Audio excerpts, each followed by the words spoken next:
everybody. Thank you so much for joining us on this lovely day. You are at the Open Grants webinar for Decoding SBIR DoD Compliance. So if that's what you came to learn about, you are in the right place. Super excited to have you all here. My name is Sadel Turbovsky. I am the CEO and co-founder of Open Grants, and we are the easy way to win grant funding.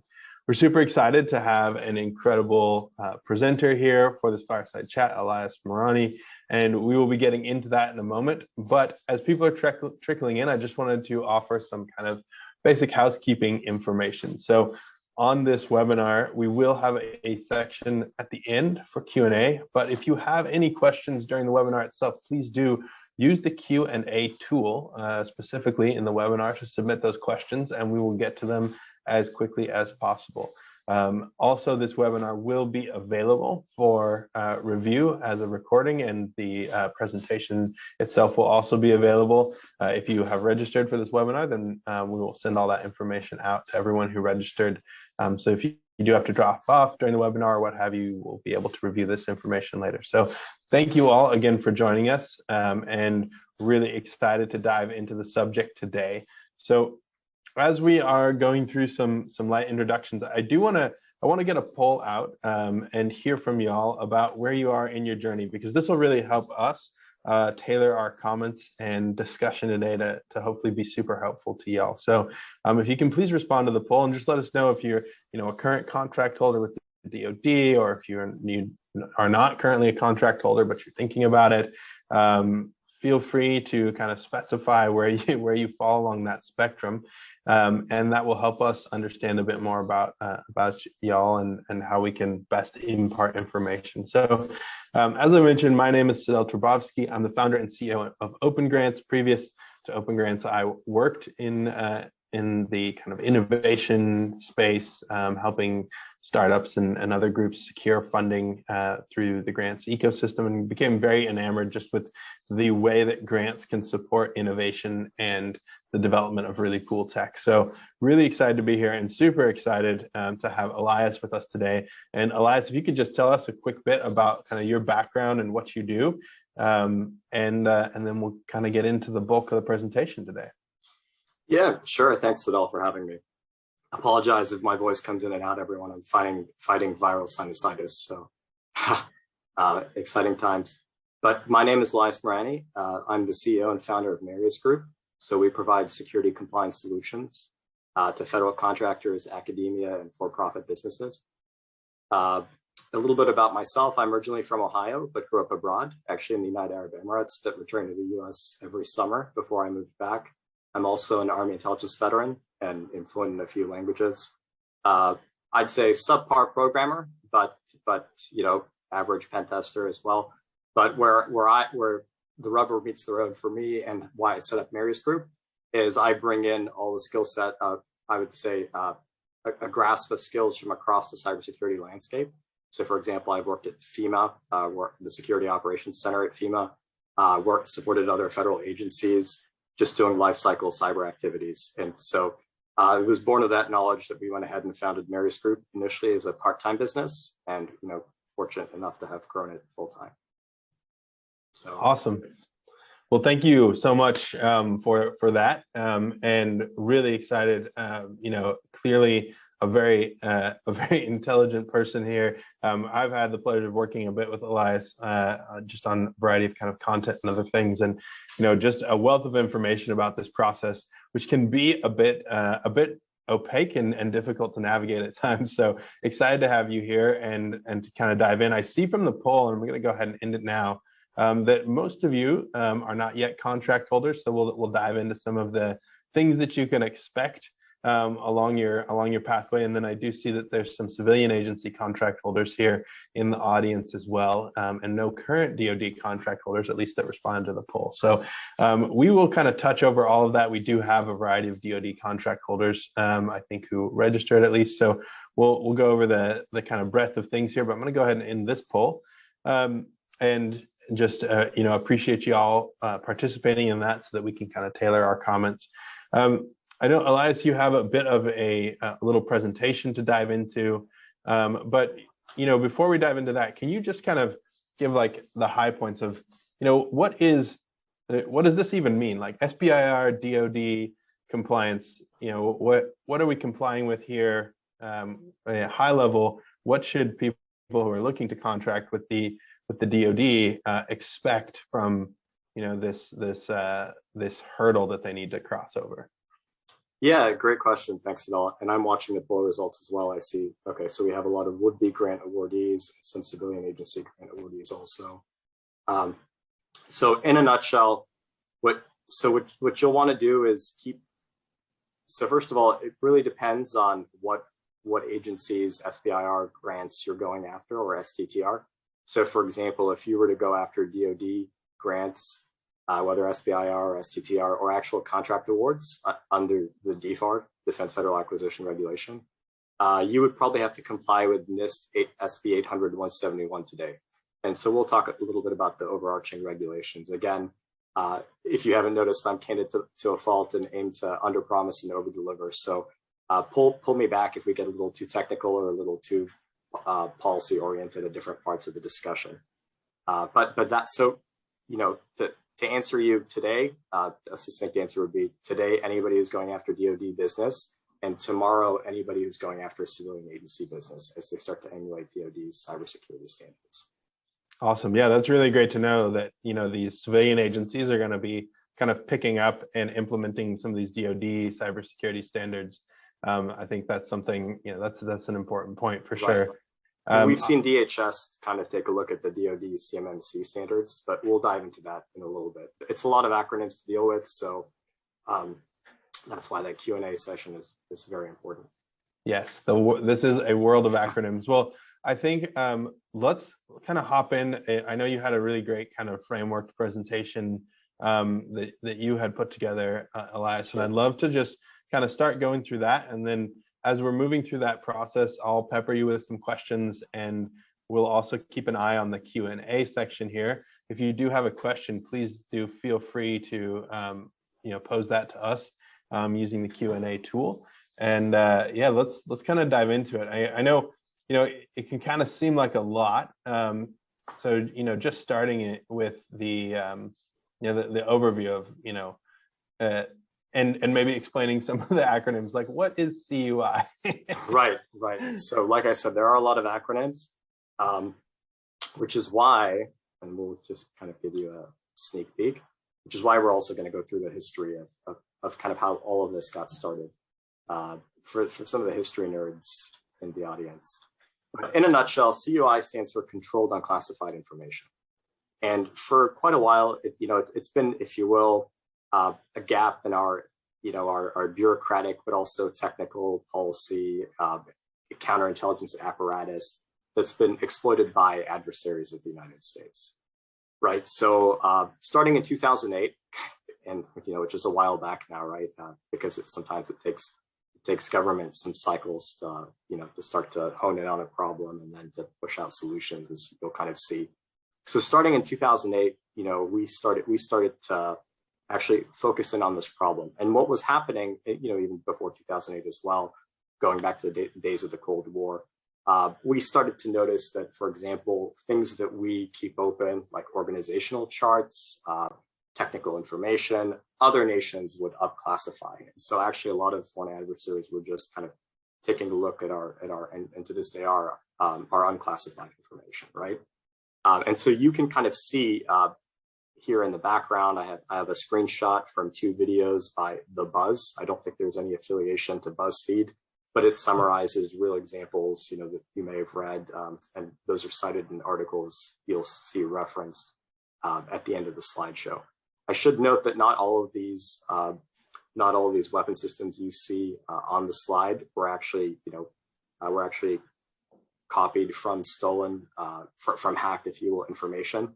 So, for example, or at least not that we know of, for example, the X-47 Bravo, that Reaper of ours, you can see the Chinese knockoff. I think it's called Star Shadow over here. So this was actually also based on the RQ-170, which was, if you recall, a surveillance drone that was hacked and forced to land over Iran, I think in 2011. So that's how nerdy we can get. But to scale it back, so CUI, what is it and why protect it, right? And the answer is actually more complicated than you would expect. And this is kind of why there have been some delays, in putting out an appropriate policy, as you'll see. So the truth is NARA actually has, which is a civilian agency, actually has its own definitions. And you can see them just kind of on their website, which I've linked to in the slideshow. And then DoD also has its own definitions. I think they exceed the 22 categories of CUI listed in the NARA registry. But, so they've gone pretty broad. They have categories like groupings like critical infrastructure, defense, financial. What's relevant for everyone here is control technical information, right? And you'll see that on the civilian agency side also. All of these have subcategories. Some of them, like intelligence, is obviously mostly on the classified side. In fact, that's not CUI. But there was a bit of overreach, right? And I think that's why there were delays in rolling out the program.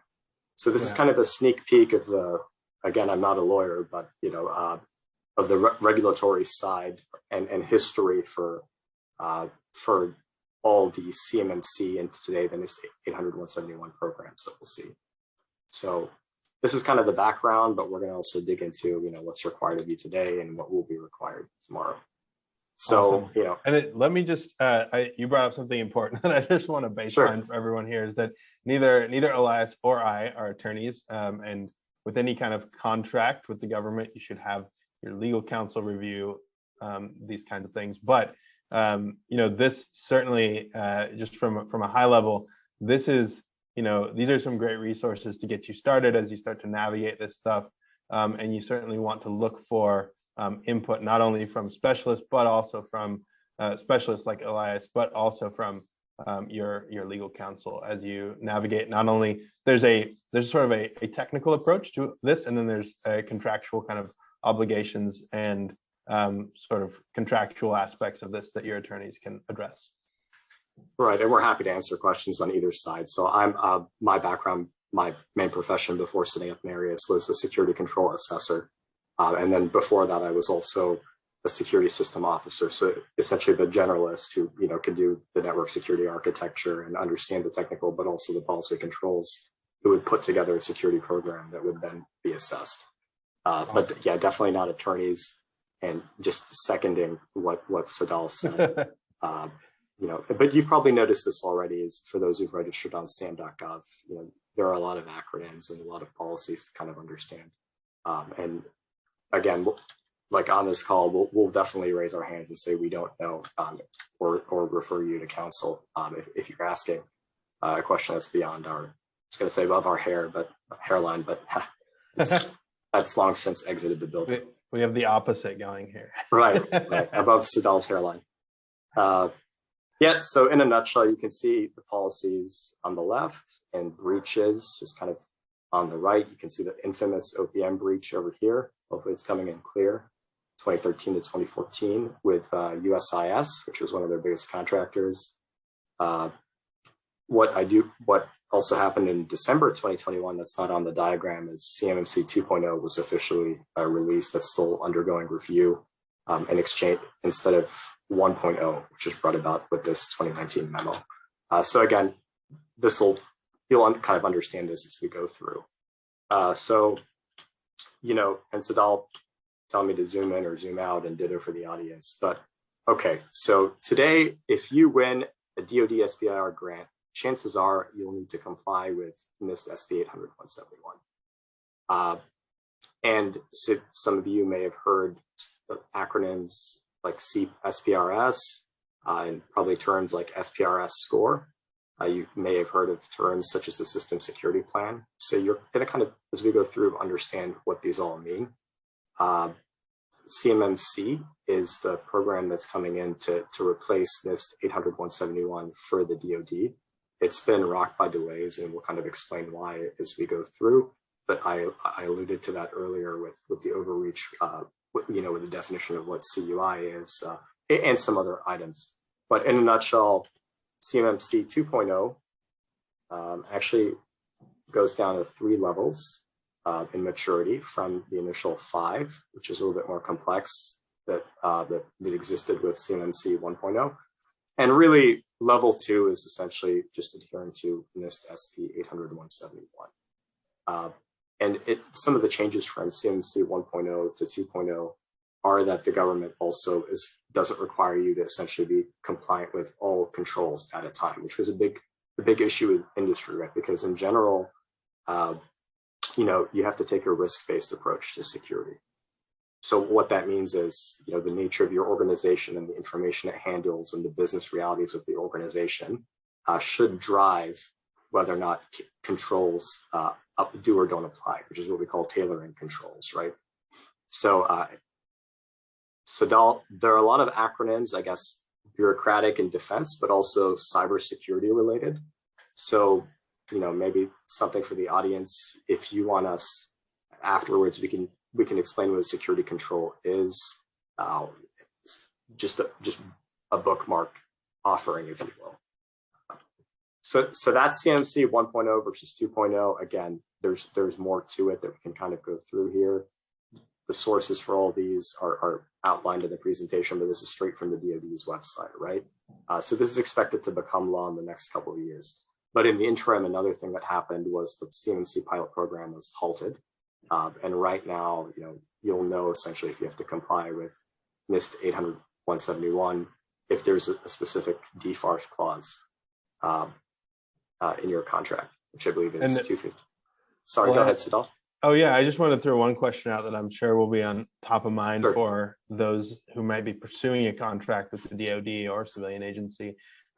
When I go to submit an SBIR application, do I need to have these controls in place, or is this something that I'm expected to do over the course of the contract? Like, at what point do I have to start complying with this stuff? That's a great question. Engagement.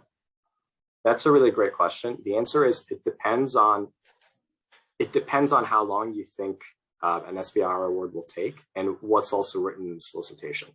So you may be asked to have to submit an SPRS score at the time of contract submission, right? At the time you're bidding for a grant, because you're definitely going to be expected to comply in some way, shape, or form before award.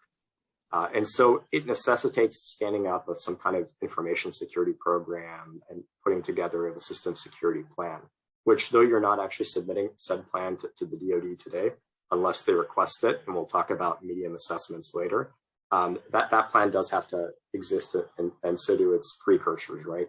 Because ideally you want to be standing up a security program because you're standing up a security program and not just to comply with CMMC or regulatory or other clauses outside of the scope of today's webinar, like HIPAA, right? Because if you're doing something just to comply with the standard, chances are, it's not unlike the Greek tragedies from, that you may have studied in philosophy class, right? If you're doing something just to comply with the standard, it's actually going to be that much harder to comply with the standard. And so we'll talk about, the importance of a security conscious culture, for example, as we go through the presentation. See, we already have some questions. I got them. There are just some questions about availability of materials after. So cool. So anything else, Sadal, before I move on? No, let's forge ahead. And I just want, this is kind of, again, the history may not be as relevant to some, but I think it helps understand what happened today, why things are happening the way they are today by looking at yesterday. And so yesterday in this case is actually late 2020, right? So CMMC 1.0, in my opinion, was dealt a couple of, if you will, lethal blows in late 2020 with the American Bar Association's November 2020 letter, which pretty succinctly laid out, I think 20, maybe not so succinctly actually, in 22 or 23 pages, all the problems that they saw with the CMMC program, to include what Sadal just asked, whether or not you had to be compliant at bidding versus on award, or something similar rather. So for example, CMMC 1.0, I think I mentioned, required blanket compliance with each of the security control items, depending on, of course, which maturity level you had, but all the security controls for that maturity level, or you be assessed at that maturity level, right? There was no chance of like having a plan, submitting a plan to DoD. And so we're not going to go through all of those here, but I just wanted to leave that kind of at your fingertips, as well as the names of the contractual clauses. So you have links. And I am gonna ask real quick. Most people will know what SBIR is, and you have already mentioned what DFAR is, but can you remind us what the acronyms FAR and DFAR stand for? Yeah, sure, Sadal. I've done a poor job with defining acronyms. My mistake. So no, it's all good. As far as the Federal Acquisition Regulation framework of policies, so FAR, it applies to non-defense agencies. And the DFAR stands for the Defense Federal Acquisition Regulations, if you will. So that's the defense side of the house. So, you know, the DoD was actually a pioneer in taking this NIST, which stands for the National Institute of Science and Technology, or is it Standards and Technology, taking the NIST framework, which really was more of a guidance, right, for how to protect, control unclassified information, and making it law if you had a defense contract. And we saw that happen over here. For all you legal scholars who watch a lot of Suits, or Ally McBeal back in the day, you have the DFAR 252.204. And you can look at clauses 7019 through, I should say 70. There you go, through 7021. So those are 19, 20, 21, the three clauses that are relevant to guarding controlled unclassified information, and that also grant the DoD the authority to audit you, essentially. And there's a lot I can zoom in or out, and so we have this similar clause, of course, for the FAR. I think but that was only added in, I believe, late 2021, right? So, to my knowledge, there are few. So, non-DoD contracts with explicit requirements are the exception, not the rule today. Okay, so let's actually move forward. All right, so I can walk through what one can do to secure their enterprise and prepare for assessments, and then we'll just take questions. So again, it is meant to be very interactive. But yeah, if you're standing up a security program and preparing for an assessment, really what you want to do first and foremost is foster a security conscious culture, because that'll lead to you to mitigate, the number one vulnerability we see time and time again, which is, the human, right? Yes. So a security conscious culture would include annual security training, that kind of thing. Maybe periodic links to security news. So that's obviously the first step. Yeah, and I just want to throw out there for founders who are, working at, sometimes you might be taking on this task and you might be thinking like, oh, because Open Grants has had to confront this as we start to work with larger federal agencies and other groups. As a founder, I know that it's hard to you're like, oh, well, we got all this, we're getting asked for this kind of redundancy plan for our developers or what have you, and there's only 4 of us. So it can be a bit of a challenge. I just want to throw out there that, this can be as basic as, I'm sure you get phishing emails every once in a while, bring those up in the team Slack and let them know what a phishing email looks like. Starting to foster that culture is just taking the information you have and just kind of sharing that. And if you don't know how to foster a security conscious culture, reach out to people like Elias, who can kind of help you navigate that.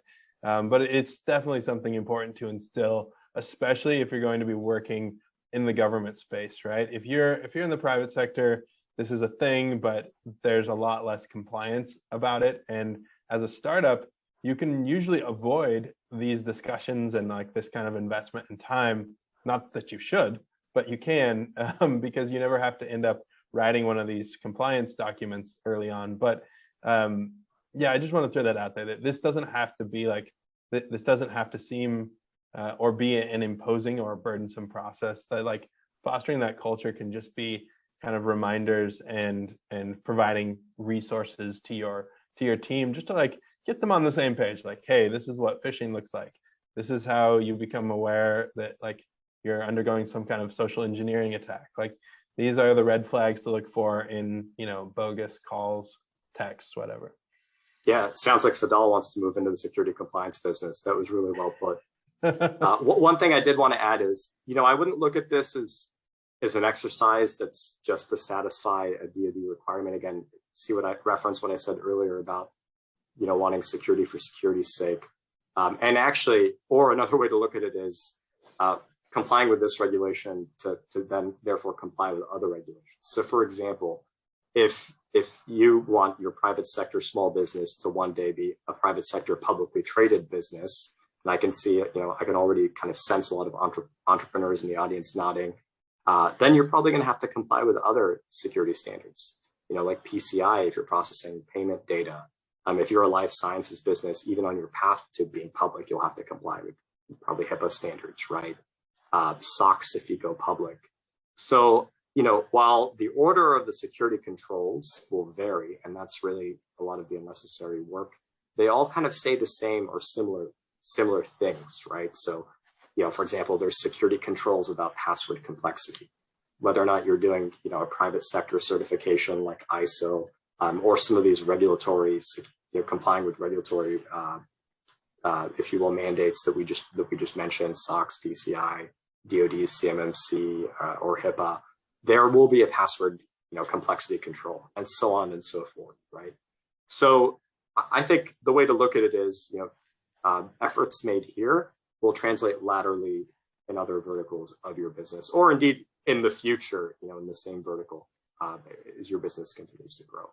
And that's why, again, it's important to just get the basics right, which we talked about fostering a security conscious culture. Knowing normal is the next one in which we can dig into. And it really is exactly what it sounds. You have to know what's normal to kind of see what's off, right? And again, how you slice and dice that, as Sadal mentioned, depends on how big your organization is, right? So if you're a small mom and pop shop with 3 or 4 employees, maybe normal for you is just knowing what assets are and really zooming in to traffic just a tad, right? If you have a lot of, super confidential, but not, not confidential on the classified side, but, critical data rather, then obviously knowing normal starts to get a broader definition, right? And you really are looking to see how, how devices are communicating and to whom and when, et cetera.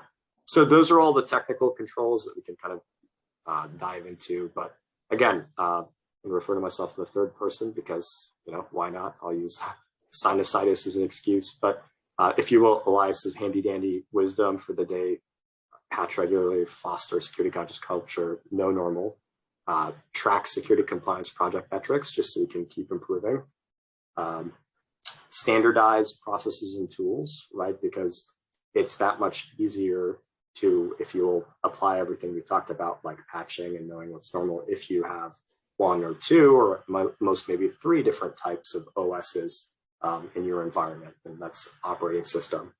And then empathize with your system owners. Those are terms for when your org gets a little bit bigger, but that just means the business user, the business owner of the system. So understand that they're trying to make your company or your agency or your not-for-profit great. And, so you want to make sure your program isn't burdensome and onerous to them. And again, it is really risk-based, right?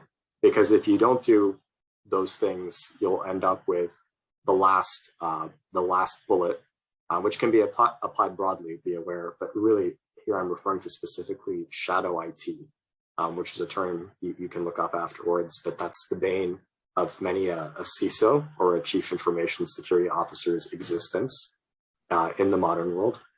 So bear with me, team. Sorry. Yeah, I'll just throw in there, this process in terms of, standing this up for any given contract.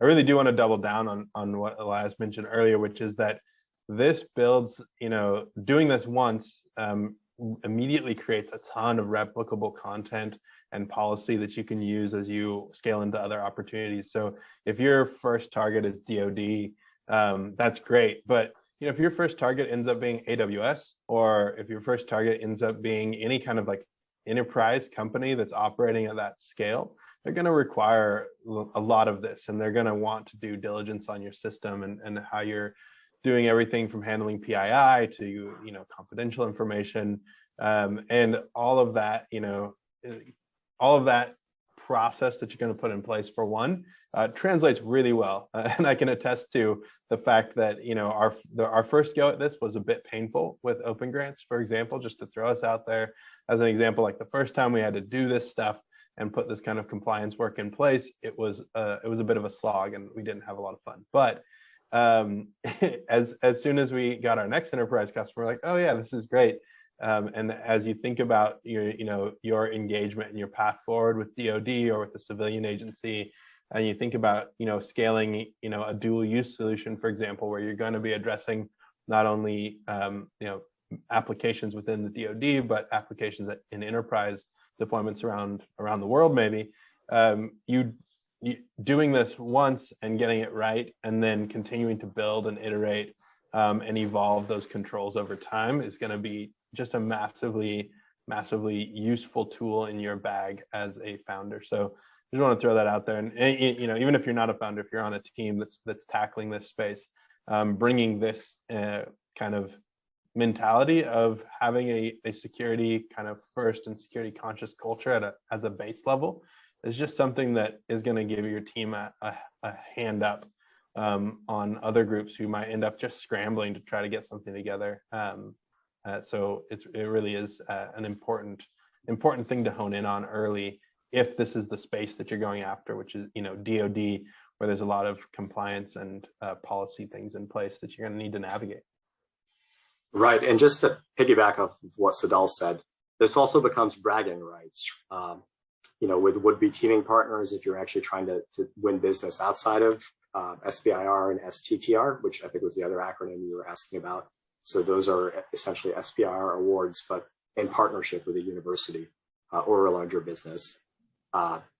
So if you're moving to actual contract awards proper, you know, we're starting to see more and more as vendors focus on supply chain security to include the security of their services supply chain, push cybersecurity questionnaires down to their vendors. And this isn't just something that happens in the government contracting space, right? So you could be a publicly traded consumer apps company, and you're you know, actually asking any vendor, pardon me, too, it's a nasty illness. You're asking any vendor, you know, about the state of their cybersecurity posture, right? And you know, because ultimately it affects your, if you will, your vulnerability in your attack surface, but also your cybersecurity insurance liabilities, right? So that, I think that's also you know, a business reason this is happening. Cybersecurity insurance companies are, you know, only covering businesses if they insure their suppliers are short up. So yeah, there's definitely, we can get really granular with any of these. I did just want to piggyback to Shadow IT and kind of explain what I meant before, you know, the cough/sneeze attack. But Shadow IT is something I've seen it, you know, in pockets of the government before, unfortunately, but candidly, understandably, right? And in the private sector.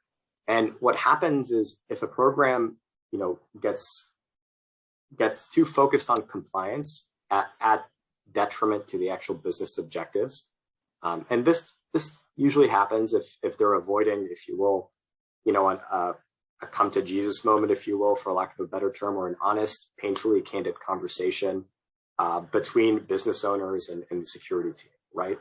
And so you might avoid, this might happen if someone doesn't want to push up the bad news that we have legacy IT or legacy information technology assets, right? So think Windows XP workstations, or if somebody on the newer end of technology, somebody realizes that the cost to get to a certain baseline, you know, a security compliance baseline to include technical controls is too onerous and burdensome, they might start to buy assets like not through authorized means.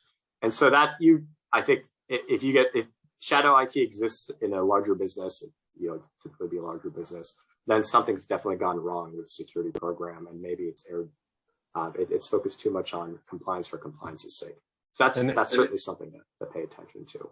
Yeah, and just to like zoom out a little bit. So shadow IT just kind of refers to, and correct me if I'm wrong, but shadow IT, it refers to like, all of a sudden you've required everyone to use VPNs on their company laptops. So they start, but it makes everything run super slow. And so they start using their personal laptop to run operations. Right. And, BYOD that's unauthorized, or purchasing a laptop, an official work laptop that isn't registered, or circumventing some security policies or patching policies. Yeah, it happens more often than we'd like to admit, I'm afraid, to include a publicly traded companies. Yeah, and just to throw something out there, because this is a problem, especially for early stage companies where they're having a lot of like bring your own device. People are just showing up with whatever.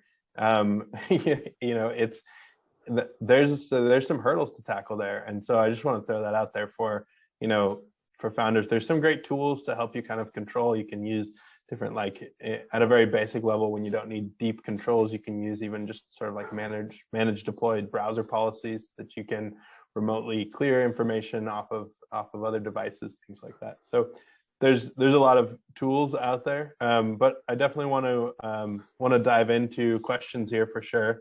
And I'm going to go ahead and swap back over to this screen, Elias, if you want to stop sharing there. But one of the questions we got here was SBIR DoD proposals cannot include any reference to your patents. What happens when some other funded company, SBIR DoD funded company, gets grants by infringing on your intellectual property? I am not. I think this is one maybe to best addressed by an attorney for sure. So apologies that we can't answer this fully, but I will say, and this is a good point to bring up, that you are, when you're submitting a grant proposal, generally, even with the DoD, you're submitting information to the government, and the government has a variety of kind of open data and information things that they have to comply with. And so you want to be careful about labeling things that are confidential as confidential. You want to be careful about all of that, because it can wind up at the end of a FOIA request or other requests, and you do want to be conscious of what you're sharing with the government and how you're communicating that to the agency. I'm going to go ahead and pop back over here.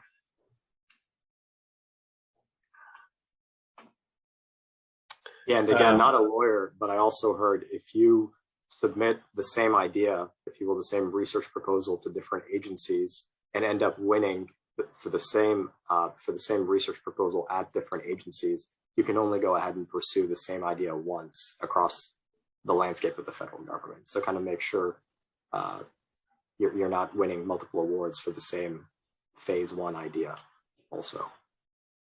Yes, 100%. And that can actually land you in quite a bit of trouble. In fact, you can, if you decide to go ahead and accept those awards for the same idea from multiple agencies, you can get in quite a bit of trouble there. I wanted to throw some additional questions your way, because as a founder who has navigated some of this stuff, I always felt it was like pretty imposing, and we'd get hit with like this big. I remember our first NIST questionnaire that was 500 questions. Like the first time we got one of those security questionnaires, it was so much. It was just this massive monumental document. Do you have any thoughts on kind of frameworks or tools? And I know you have some great resources linked there, but I wondered if you could talk high level about any good frameworks or tools that companies looking at the contracting space or in process to get a contract can use to kind of start to navigate this and set good policies in place. Any open source things that they can consult? Sure. So open source, yes, you have a lot of the federal government's own tools.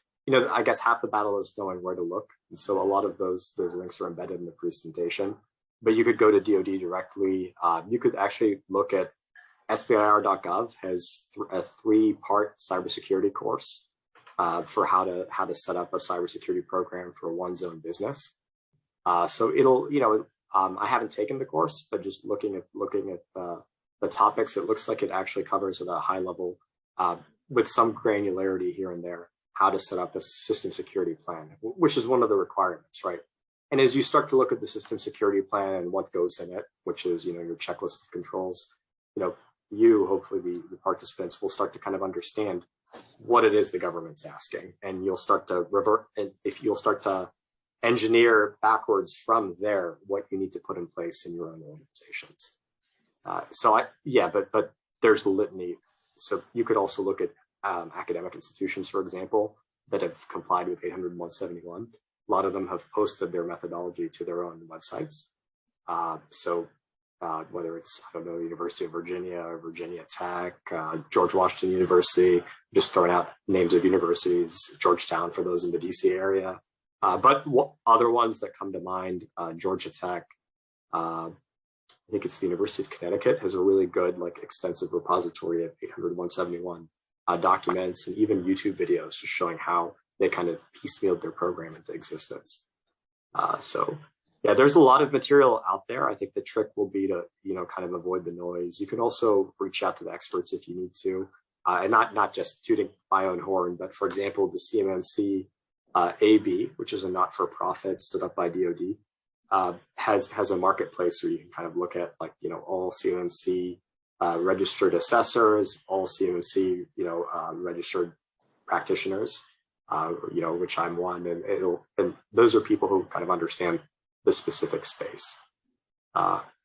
So kind of a long-winded answer there, but a lot of open source materials. Just really quick, sorry to interrupt, Sadal, just to finish that thought. There's also paid tools, so commercial off-the-shelf tools.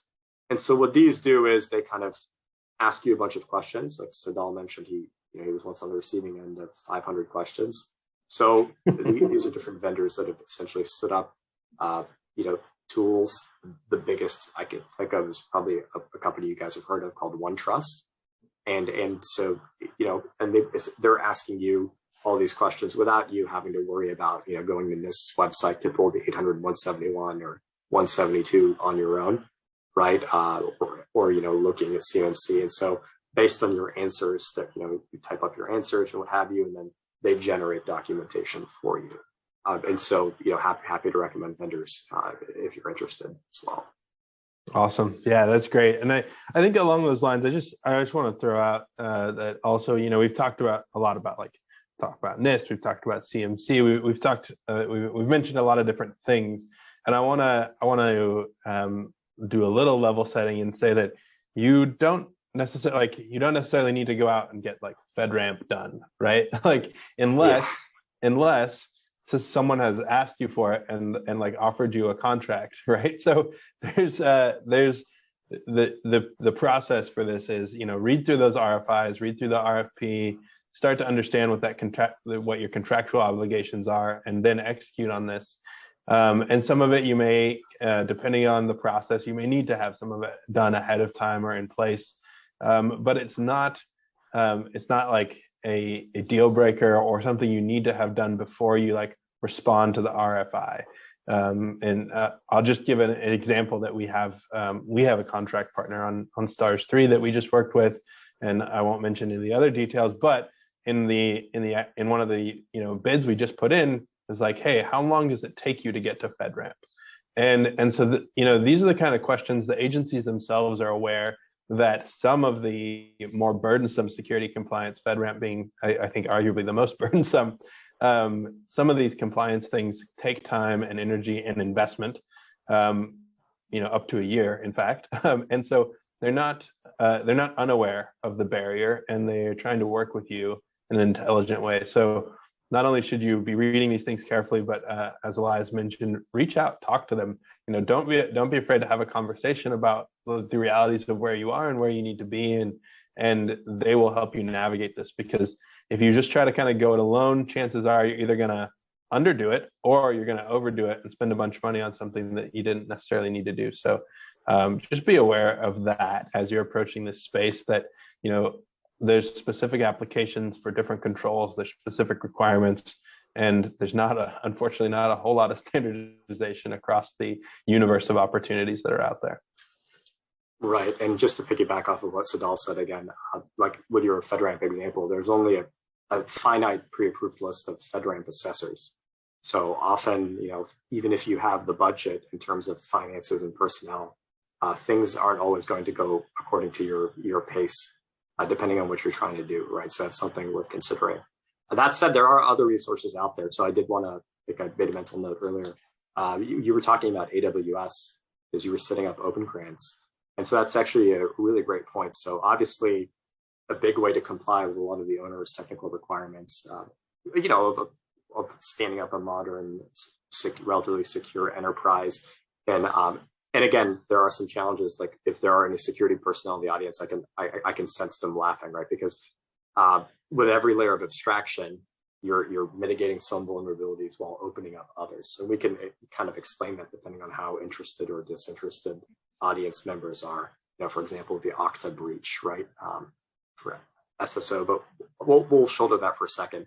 But if you were to leverage the cloud, is the point I was making, like Google Cloud or AWS or Microsoft Azure, you can actually, when it comes to writing your security plan, you can head to their websites and kind of look at, depending on what percentage of your enterprise is there and where your critical assets are, you can look at their own write-ups for how they satisfy a litany of controls, and save a lot of money on consultants, to be very candid.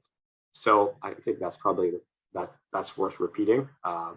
So once again, if you're leveraging the cloud, head to your vendor's website, reach out to your vendor and ask them to help you explain how you satisfy 800-171 or CMMC, and honestly, even commercial certifications. They'll have pages for ISO 27001. They'll have pages for, and back to regulatory again, for HIPAA, for PCI, for SOX. And because they've done that legwork. So once again, we talked about how, password complexity maybe over here for this one standard and over there with a different, alphanumeric code for a different standard. So what Microsoft and Amazon and Google have done is they've basically, prepared that list for you. They'll say, here's how we comply with password controls, and they'll map that out to the different standards. And you can copy and paste that text into your SSP. So that's hopefully that helps. But that's also something to architect towards if you're sitting there in deciding where your enterprise should or shouldn't go, and what kind of cloud architecture to have or not have. Yes, 100%. And depending on the service provider that you're working with, if you are leveraging that cloud, there may even be like an account person who can help you leverage additional controls. They may also have services like AWS actually has something called GovCloud, right? And I'm sure that Microsoft and others have some similar offering where it's already like the architecture and the policy bits are already optimized for those environments. One thing I wanted to just kind of bring up or ask your thoughts on, there are obviously costs associated with some of this compliance work.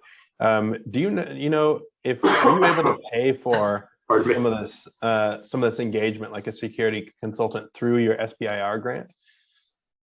That's actually a great question. I think you would have to put it in there and see if it gets approved. But that's something I would ask the contracting office about. That's not something I have experience with.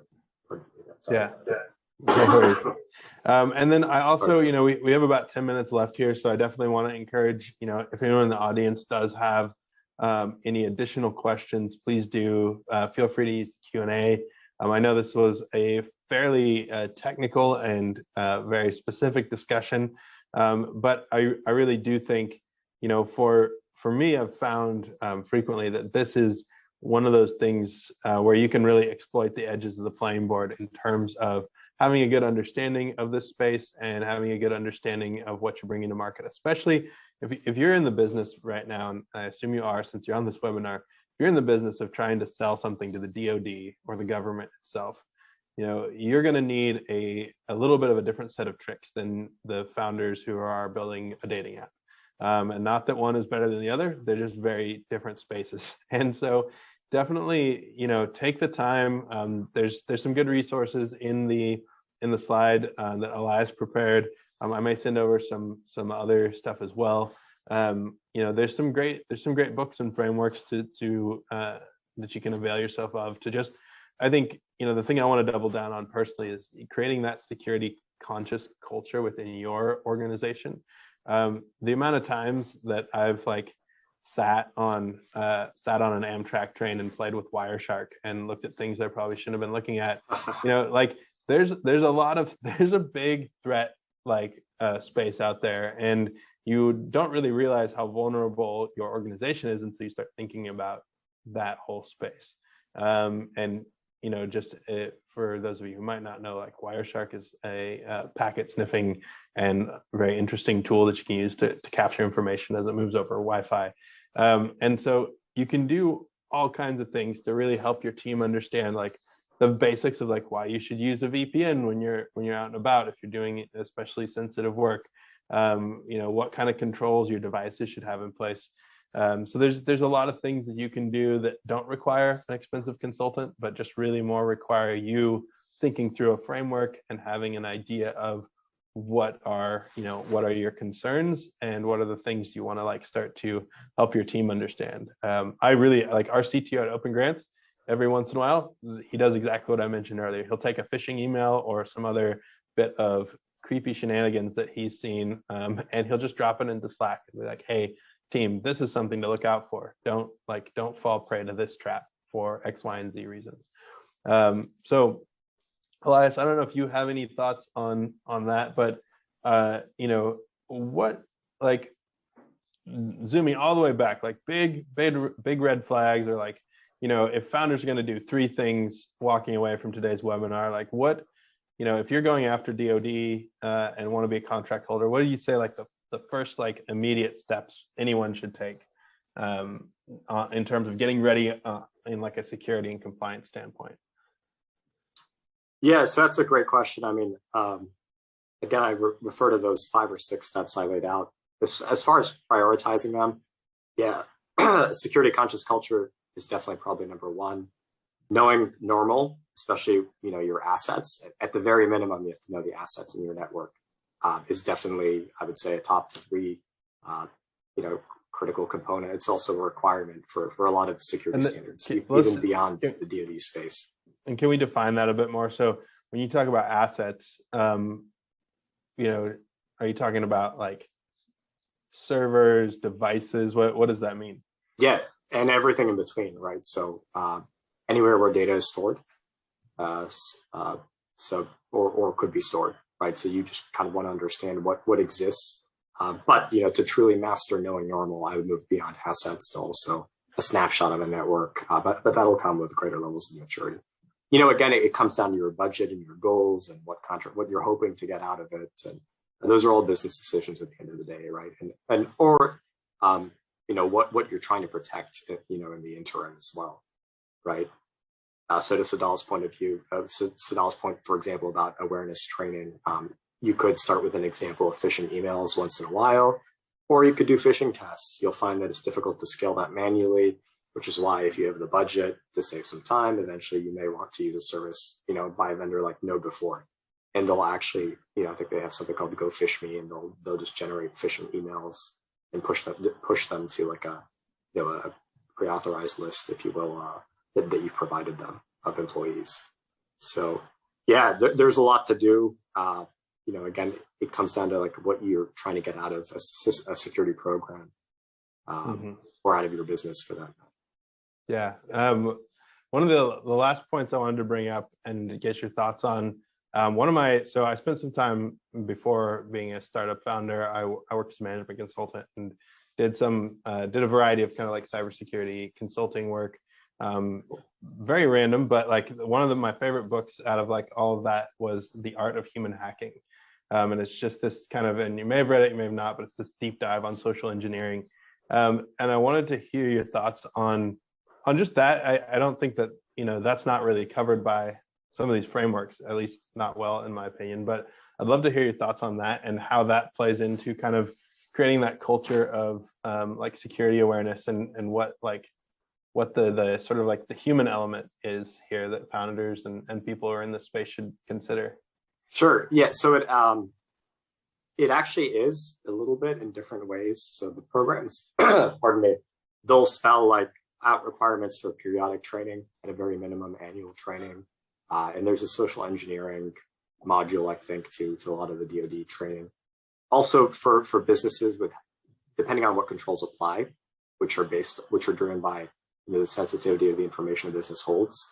And this is across different standards, not just CMMC/800-171 today, even outside. A lot of regulations will mandate third-party penetration tests, right? Including, for example, if you're at a third level in the future when CMMC 2.0 gets rolled out, third level of maturity would require compliance with 800-172 versus 171, which has more measures like penetration tests. But I digress. That's the regulatory portion to your statement, answer to your question about whether or not regulations satisfy it. As far as how to learn more about social engineering, if people are curious about security and moving beyond the boring regulation stuff we've talked about, which may be boring to some, you could start by listening to Darknet Diaries. It's a podcast I really love. So I would start even at the early episodes, even though they go back a few years. It's just phenomenal. I mean, to Sadal's point of view, there's a litany of books you can read too, that, some are more or less technical than others, but some that are quite accessible are, I think, the books by Kevin Mitnick. Is it The Art of Intrusion? So that's one. It's The Art of Intrusion. There's all kinds of other books also, but depending on how interested in security you are. But I would say start with Darknet Diaries. That's a great podcast. It is. Yeah. It is an awesome podcast. Well, this has been great. I really appreciate you taking the time. This is definitely something that I think is a critical tool for founders going after DoD that is not talked about enough. There's a lot of fanfare, deservedly so, around just sort of like the technical prowess.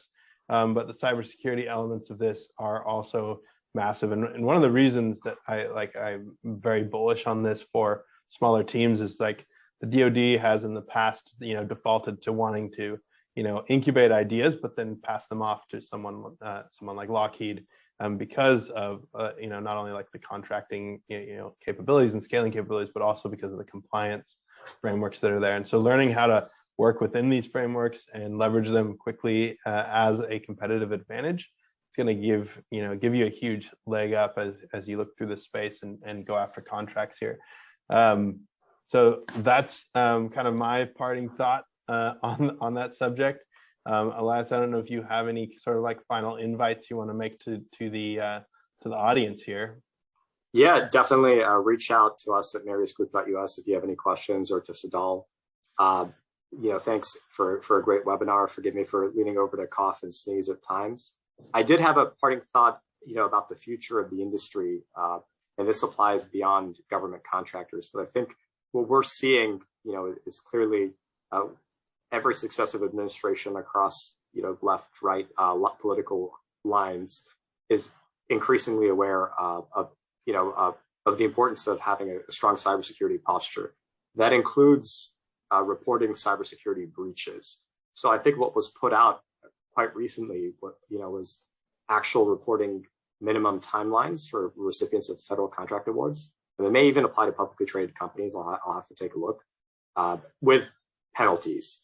So, before this, typically contractors that failed to report breaches in a timely manner would be subject to the False Claims Act. But those kinds of claims are often brought by insiders in the business, and there's a lot of stigma associated with whistleblowers, with whistleblowing. So, a lot of people who may have seen an employer do something wrong are loath to bring it to the government's attention. But now I think that's changing. So again, that's something for your legal scholars to kind of explain better. But so yeah, there's a lot of regulation.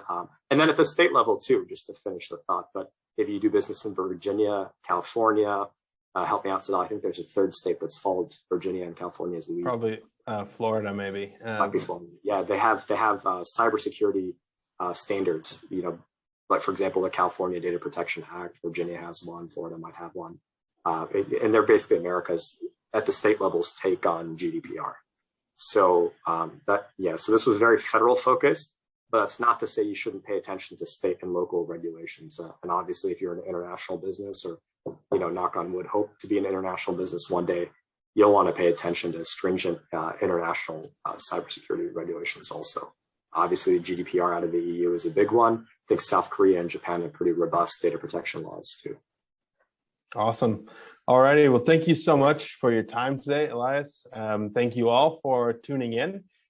This will be available afterwards. As I mentioned, we'll upload it to our YouTube channel. We'll email out not only the information, but the resources. And if we didn't get to your questions, we'll follow up via email. But thank you so much for your participation, and we'll see you at the next one. Thanks, everyone. Take care.